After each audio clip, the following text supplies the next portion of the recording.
The Middle East in 2025 is an absolute powder keg, where history, politics, and conflict collide in a dizzying whirlwind of chaos. For decades, Israel's wars have been laser-focused on Gaza, the West Bank, and Lebanon. Intense, sure, but contained. But now, forget that balance. It's been blasted to smithereens as the battlefield expands far beyond Israel's backyard, reaching the far-flung corners of Yemen, Syria, and even Qatar. This wild escalation kicked off after an airstrike in Doha, targeting Hamas leaders and resulting in the shocking death of a Qatari security official. Talk about shaking the very foundations of regional stability. The Arab world was rocked to its core. For Israel, it was a bold statement.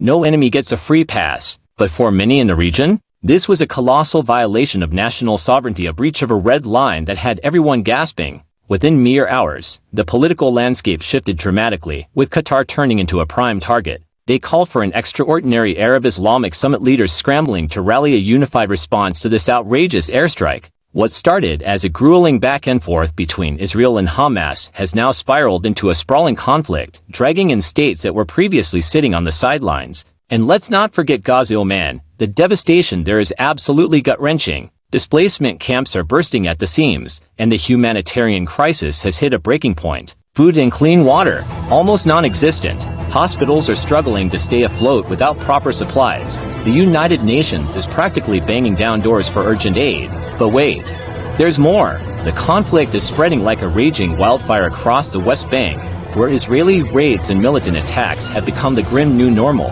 In Yemen, Houthi-controlled areas are getting hammered by airstrikes as Israel tries to cut off regional ties with Iran. With each new front opening up, Israel's diplomatic isolation deepens, and the global criticism is pouring in like a monsoon. Simultaneously, Israel finds itself increasingly politically isolated. As its adversaries pull away, even its allies are starting to rethink their support. Germany, once a steadfast ally, has publicly condemned the Doha strike, and arms exports to Gaza have hit the brakes. Europe is growing more divided and vocal about Israel's actions, and the tension is palpable. The Middle East has hit a crossroads. Folks, Israel may wield unmatched military might, but the political reality is screaming for compromise. Arabs, previously divided by rivalries, are uniting to defend their sovereignty. Meanwhile, Europe is wrestling with its historical guilt, strategic alliances, and an outpouring of public outrage. And amidst this geopolitical circus, it's the civilians who are left to bear the brutal brunt of this never-ending conflict. What the